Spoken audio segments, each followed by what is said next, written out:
Assalamualaikum warahmatullahi wabarakatuh. Waalaikumsalam warahmatullahi wabarakatuh. Anak-anak sekalian, kelas 12 yang keempat, ya. Di depan kita semua sudah hadir 2 orang alumni SMA Negeri 15 Padang yang memberikan sebuah contoh yang baik. Bagaimana sebuah proses yang dijalani dengan penuh berat itu bisa menghasilkan kenikmatan yang bisa dirasakan pada saat sekarang ini. Ya, kita akan berdiskusi, bercerita bagaimana mereka selama sekolah di SMA Negeri 15 Padang, kemudian mereka kuliah di kampus nun jauh di sana. Kita akan menggali lebih dalam. Untuk itu kita perkenalkan terlebih dahulu, mulai dari paling kanan. Silakan diperkenalkan nama, kemudian juga dulunya jurusan apa dan kelas berapa. Silakan. Oke, saya perkenalkan, nama Bang adalah Muhammad Lutfi, dipanggil Upi aja.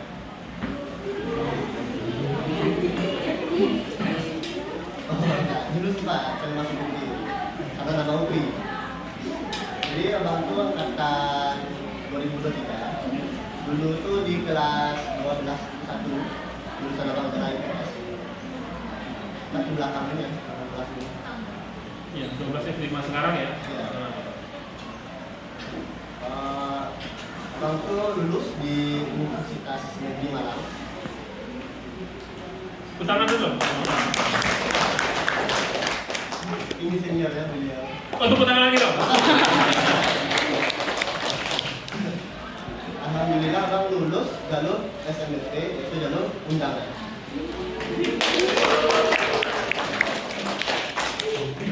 Ada abang nggak kayak gini? Ada.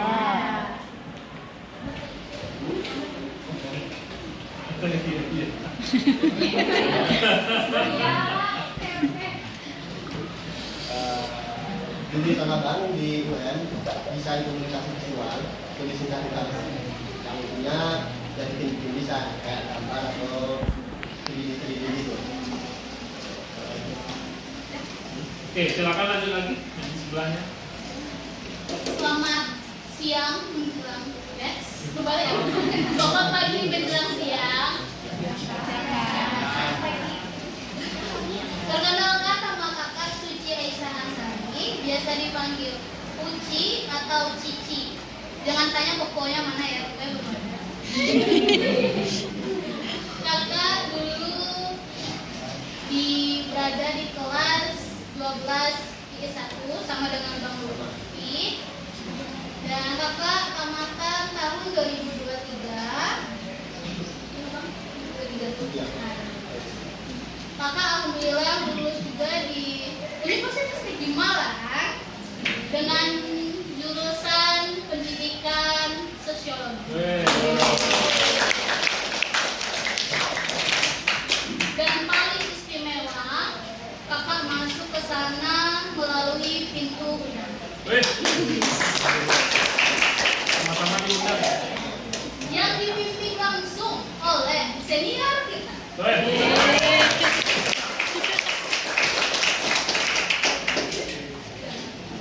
Oke, cukup ya perkenalannya ya. Nah, itu secara sekilas boleh panggil Bang Upi atau mungkin Kak Cici atau Kak Uci boleh.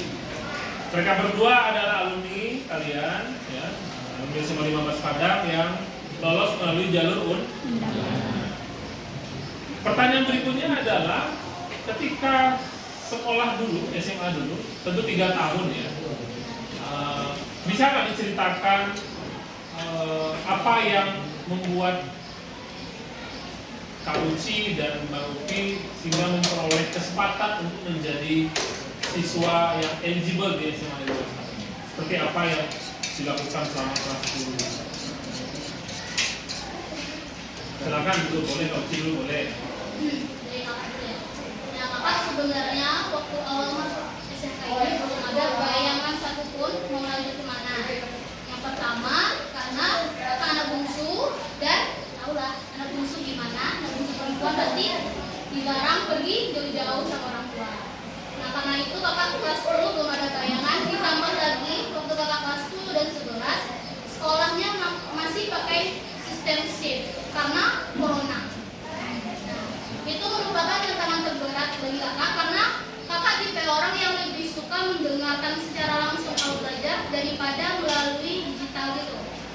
Itu merupakan, jadi bisa ditanya ke beberapa guru, selama waktu corona itu nilai kakak cukup rendah, cukup lumayan rendah ya, karena kakak udah terlalu bisa lah kayak belajar kayak gitu.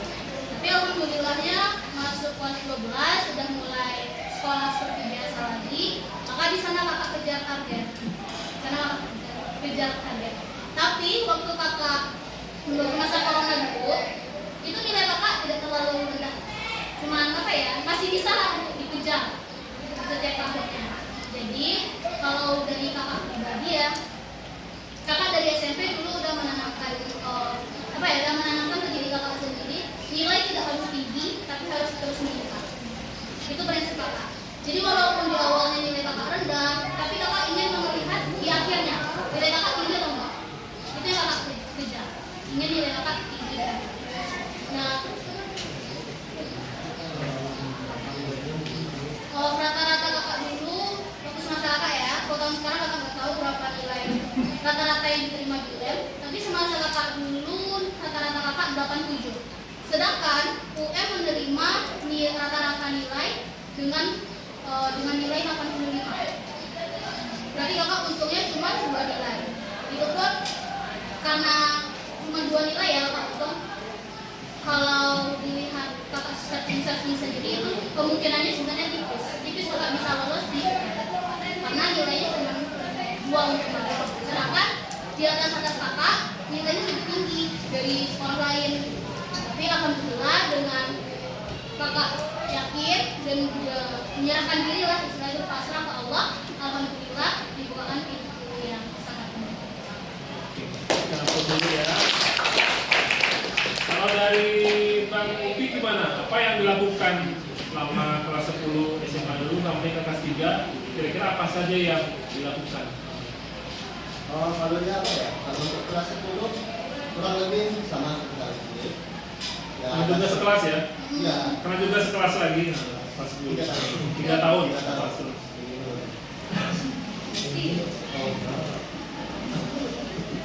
Jadi abang ya sebenarnya dulu tuh nggak begitulah familiar dengan yang namanya digital, dengan namanya SPP, dan juga dengan kuliah. Bahkan dulu awal-awal itu nggak kepikiran gitu mau masuk ilmu mana. Yang jelas kita datang ke SMA, kita belajar dan mendapatkan ilmu. Jadi waktu dulu nggak tahu tuh kalau cara untuk jadi digital itu adalah nilai yang terus meningkat. Nah, praktiknya terus meningkat. Kenapa nggak tahu itu ya? Tapi prinsip bangku dulu itu yang penting adalah belajar dan mendapatkan ilmu. Yang penting itu adalah kualitas dan kualitas. Gue juga begitu aktif dulu, juga tak begitu lah eksplor ya.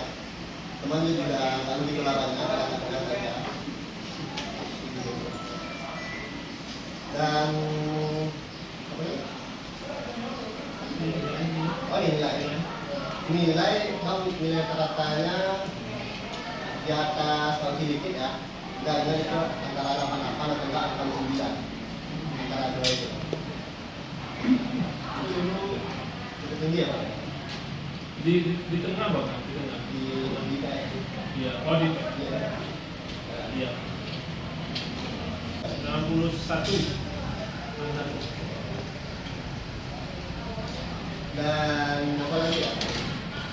Abang baru mengenal eligible ketika abang terpilih menjadi siswa eligible. Ya, kami seperti adik-adik sekalian di kelas lagi belajar, terus kadang apa ya, tak lagi ya, dan datang ke kelas. Iya. Untuk apa lagi? Nama-nama siswa yang bakalan tersebut pergi ke musola. Karena ada kasus apa gitu ya. Oh, berdua dengan Bapak itu. Oh iya ya. Jadi kasih tahu sekarang pranknya nanti kan. Tapi kita dulu.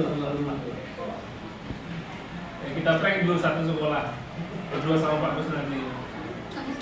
Jangan nangis ya. Ternyata yang dipanggil adalah yang siswa lolos. Jadi nilai tadi kurang lebih berapa? Antara 88 atau 8? Artinya kalau dilihat dari ranking total, posisi itu kan tidak terlalu tinggi dan tidak juga terlalu di bawah yang diantara yang eligible. Artinya posisinya berada di menengah gitu. Ya.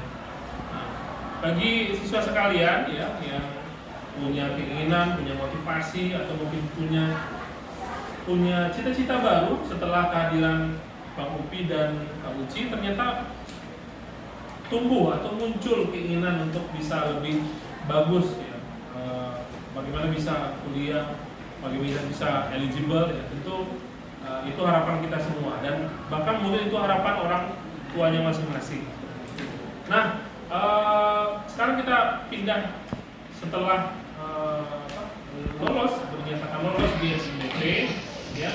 Kira-kira bagaimana persiapan, kemudian juga mungkin bisa diceritakan situasi dan iklim suasana di kampus Universitas Negeri Malang itu bisa nggak diceritakan seperti apa suasana, kemudian iklim belajarnya seperti apa, atau mungkin juga teman-teman di sana mungkin juga banyak dari berbagai daerah, berbagai provinsi, apakah ada kendala bahasa atau kendala pergaulan seperti apa, bisa diceritakan?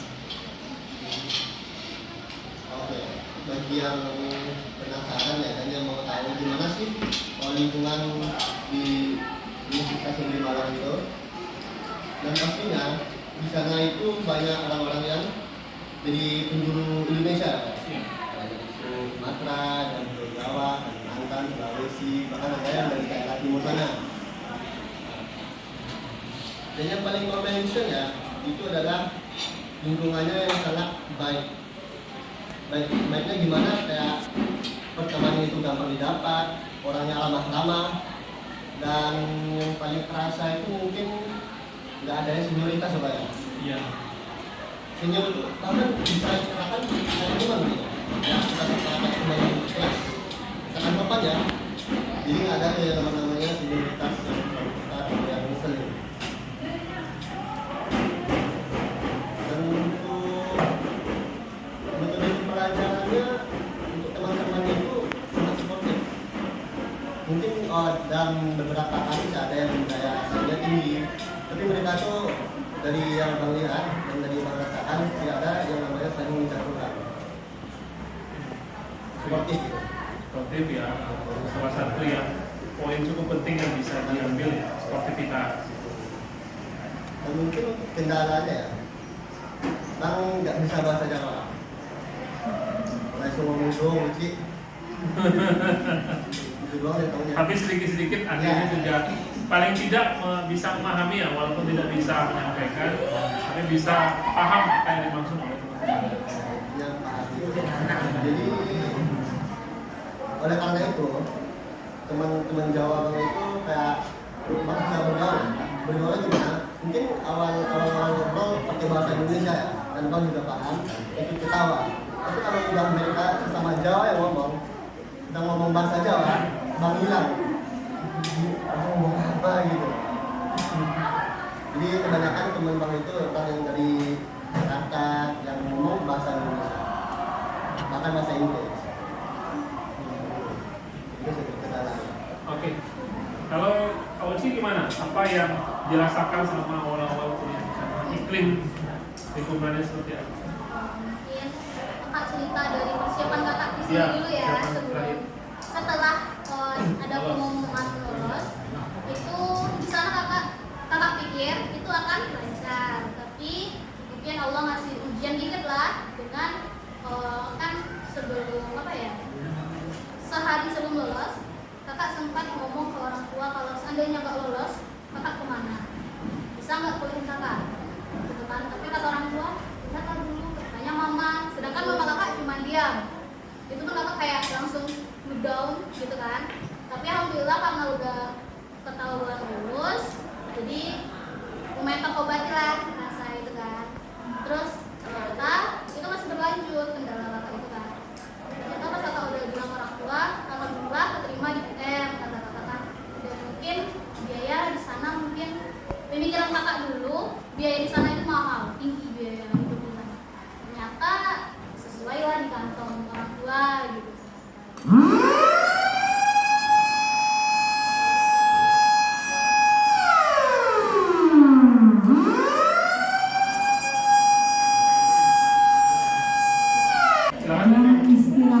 semua. Nah, jadi orang tua kakak juga kemarin itu perkiraan orang tua kakak akan diterima di UNP karena pilihan kedua kakak kan geografi UNP, yang pertama yang sosiologi. Perkiraan orang tua kakak yang akan lulus di UNP, dan orang tua kakak dengan secara spontan memberikan kakak motor baru supaya kendaraan ke sana lah. Itu kan uang habis sudah berapa juta kan. Nah di sana orang tua kakak bilang ke kakak kayak gini, yakin mau lanjut di sana. Padahal nih gak ada motor, kenapa nggak ambil di sini gitu kan? Nah karena kakak juga lumayan tahu gimana kalau kita udah diterima di sana tapi kita nolak, pasti itu akan menutup pintu masuk buat adik-adik kita yang selanjutnya gitu kan.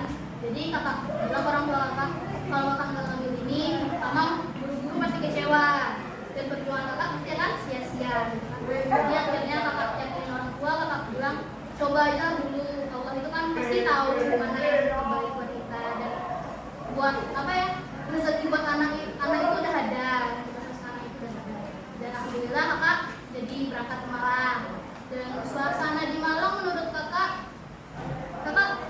waktu pertama kali cukup sedih ya, karena meninggalkan teman-teman, orang tua dan sebagainya.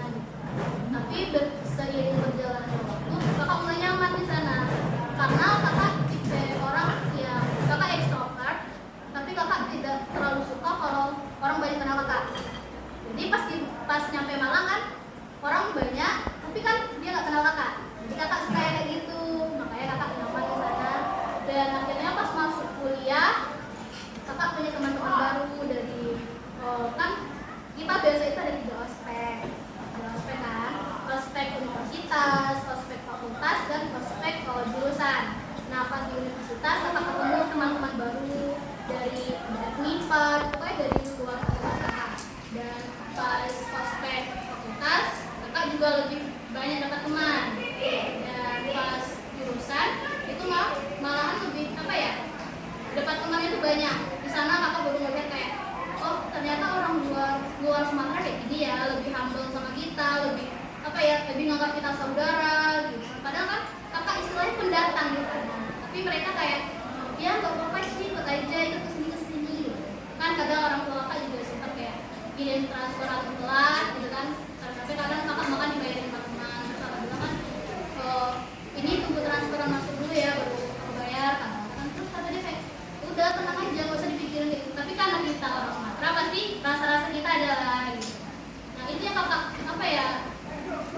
beranggapan kayak urusan yang kakak ambil ini nggak salah apa, karena alhamdulillah kakak dapat lingkungan pertemanan yang bagus, jauh dari pemikiran kakak sebelumnya. Dan kalau belajarnya ya pendidikan di sana, kakak rasa kayak kakak cukup kaget.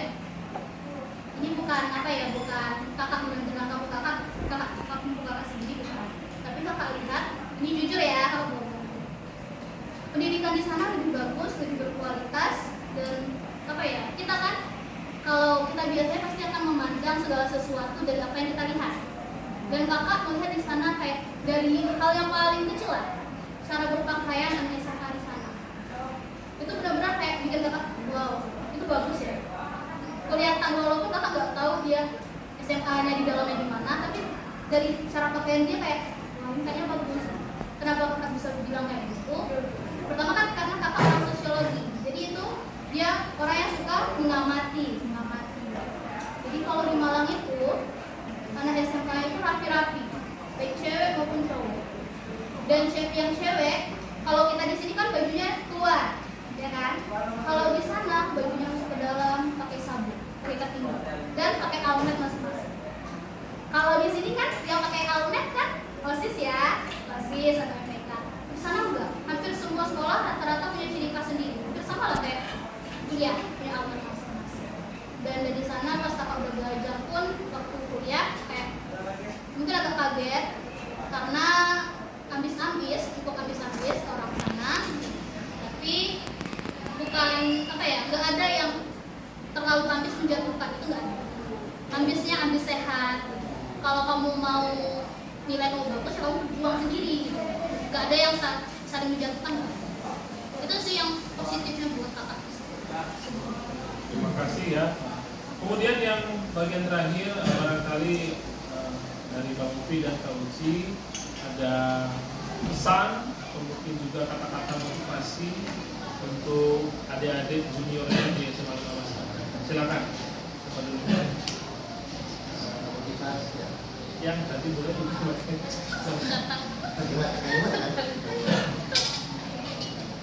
Jadi ini ada satu kalimat yang paling penting, sangat universal, tapi maknanya sangat dalam. Bersusah-susah dahulu, bersenang-senang kemudian. Ya. Di sini ada yang siswa eligible, banyak nggak ya? Berapa? Coba nggak tahu. Tinggi dong, tinggi. Yang laki-laki? Laki-laki. Mudah-mudahan besok yang laki-laki juga banyak ya. Jadi kenapa eligible ya? Jadi kalau eligible itu kan kita coba masuk jalur undangan. Iya. Jalur undangan itu enak banget. Kenapa? Kita misalnya lulus ya jalur undangan, kita tuh udah santai, kita tuh udah tinggal duduk aja, tinggal nunggu hari kuliah. Sedangkan teman-teman kita yang lain yang bisa dibilang kurang beruntung ya, tidak lulus SNMPTN dan masuk jalur UTBK, mereka itu bersusah-susah belajar untuk ujian UTBK, mengapa menjadi tinggi, bahkan ada keluar duit untuk bimbel. Ya. Sedangkan yang jalur SNMPT sudah diterima dan nunggu. Itu sih. Tapi karena dulu. Silakan Kak Uci, barangkali ada pesan untuk adik-adiknya. Dari kakak sih kayak apa ya?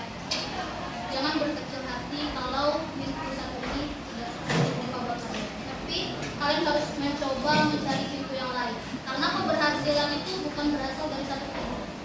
Ada pintu yang lain. Mana tahu kalian gagal di satu ini, mana tahu pintu lain yang lebih bagus ada. Jadi kalau ini yang menurut kakak, tolong kalian tanamkan dengan pernah takut untuk mencoba sesuatu. Dan jangan gampang apa ya? Kalian gampang sedih karena nilai kalian ketinggian.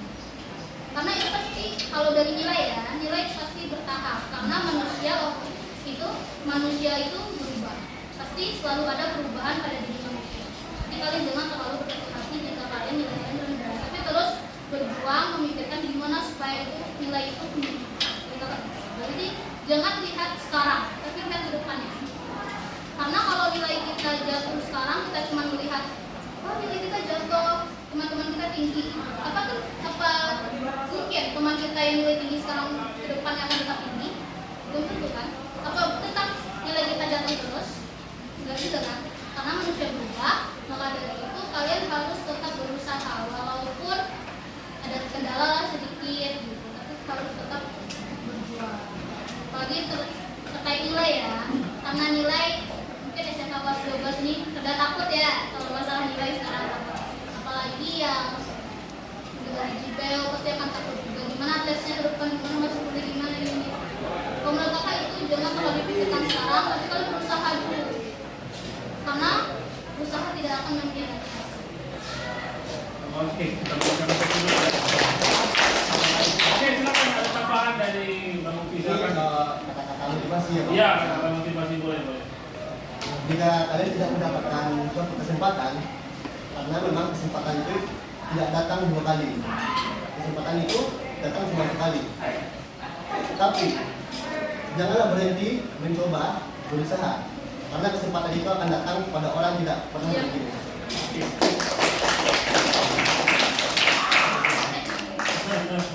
Oke, terima kasih atas kehadiran Bang Upi dan Kak Uci ya. Mudah-mudahan perjalanan perkuliahannya ke depan juga pertama sukses dan bisa berprestasi, bahkan mungkin juga menjadi mahasiswa berprestasi di Universitas Negeri Malang. Ya, terima kasih dulu.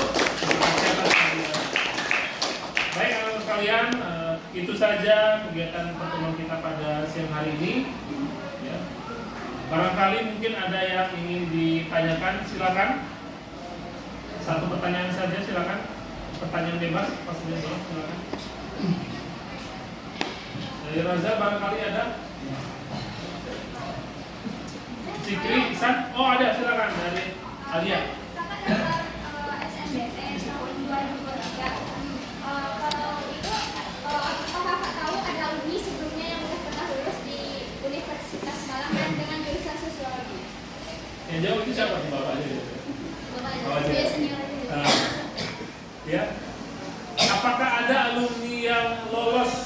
tahun sebelumnya di Universitas Negeri Malang?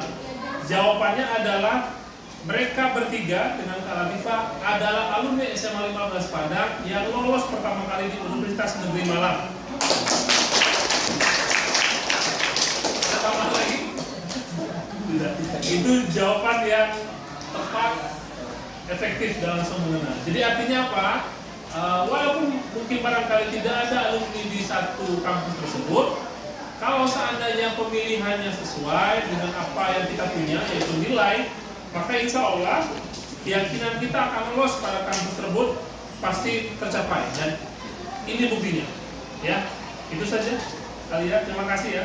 Atau ada pertanyaan lain? Silakan. Cukup ya? Yang lain ada? Zikri, Zukrul, Afif? Barangkali ada? Tidak? Oke. Kalau tidak ada, mudah-mudahan bermanfaat pertemuan kita pada siang hari ini. Dan sekali lagi kita ucapkan terima kasih banyak kepada Bang Upi dan Kak Uci yang sudah hadir. Dan mudah-mudahan juga kehadiran kita ini menjadi manfaat bagi siswa-siswa di kelas 12 F4. Terima kasih banyak. Kita akhiri. Assalamualaikum warahmatullahi wabarakatuh.